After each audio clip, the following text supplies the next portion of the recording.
Trump po ofron $100.000 për çdo banor të Groenlandës.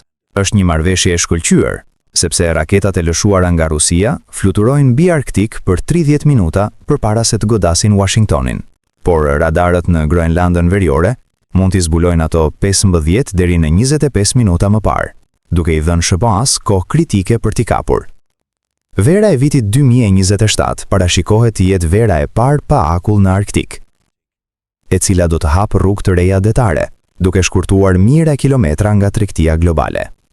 Koha e transportit nga Azia në Evropë do të ulet nga 40 ditë në vetëm 20, duke gjeneruar $triliona për ata që e kontrollojnë këtë rrugë.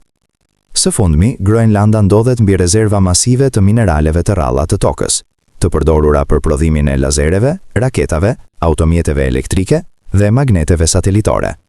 Deri më tani, Kina kontrollon 90% të furnizimit global. Pa Groenlandën, SBA-t mbeten të varura nga rivali i saj për materialet që furnizojnë me energji ushtrin dhe teknologjinë e saj. Dhe kjo është arsyeja pse Washingtoni po e shikon Groenlandën me një frikë serioze nga frika.